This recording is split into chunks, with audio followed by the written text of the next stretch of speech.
Good morning. Start your day the right way. The Greenhouse Restaurant is now serving breakfast.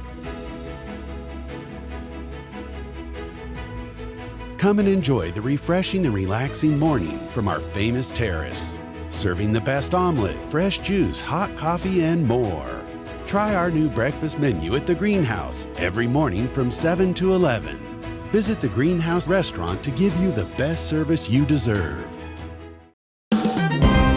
Het belangrijkste nieuws uit Curaçao in het Nederland. Access Journaal, vers van de pers.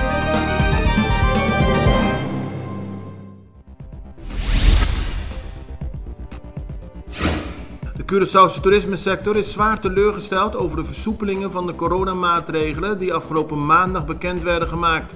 De voorzitter van toerismeorganisatie Tjata zei gisteren dat de regering in de afgelopen maanden een fantastische job heeft gedaan om het aantal besmettingen weer onder controle te krijgen.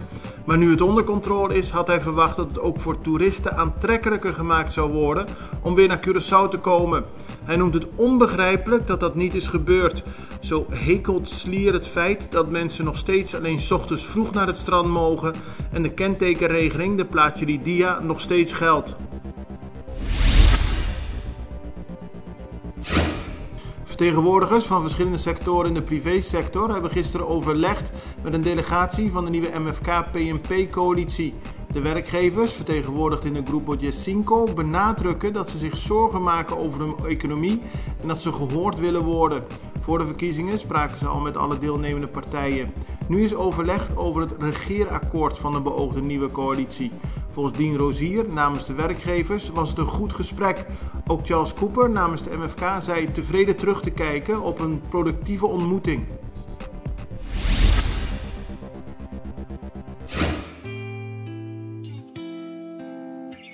Agua y corriente é essencial para nos vida diário.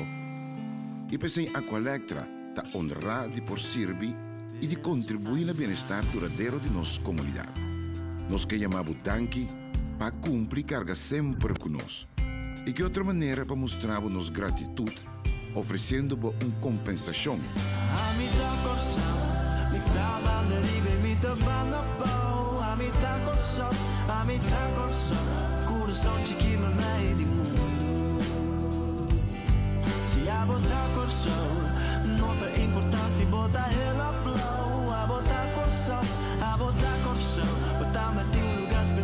Vou conseguir registrar e aplicar tranquilo via aqualectra.com/dankinabo of llama 0800-0135. Muito nos te contribui na melhor Curaçao.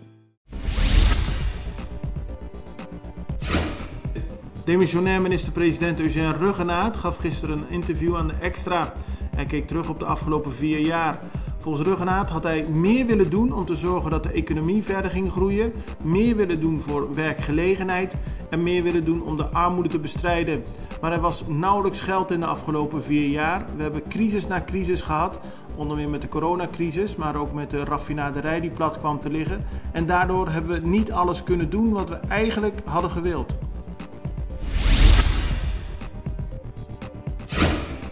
Gisteravond laat, na de ingang van de avondklok, zijn 2 mannen in een auto gearresteerd.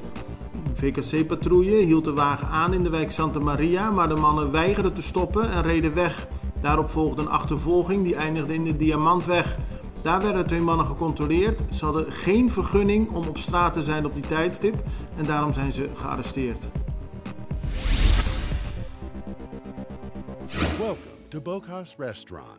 Bocas is the place where you can find the best Argentinian steak, ribs, and seafood in Curaçao. Open daily for lunch and dinner with daily lunch and dinner specials. We offer a prime cut of Argentinian steak and fresh Caribbean lobster, cooked on a charcoal master grill, accompanied with an excellent glass of wine and delicious dessert. Don't miss a sunset dinner from our Seaview Terrace with the most beautiful and magical location.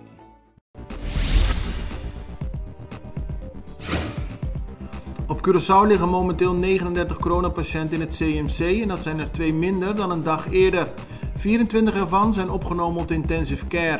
Het aantal mensen dat is overleden met een coronabesmetting is gelijk gebleven op 113. In totaal zijn er donderdag 4 nieuwe coronabesmettingen geregistreerd en daarvoor waren meer dan 600 mensen getest. 43 mensen zijn hersteld en daardoor zijn er nog 202 actieve besmettingen op het eiland.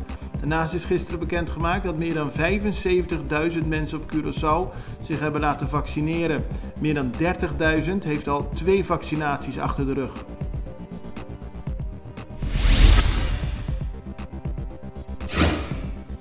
Het Horacio Audubert Hospital op Aruba heeft gisteren de laatste coronapatiënt uit Curaçao naar huis gestuurd. Op het hoogtepunt lagen er 9 patiënten uit Curaçao en 2 uit Bonaire in het ziekenhuis.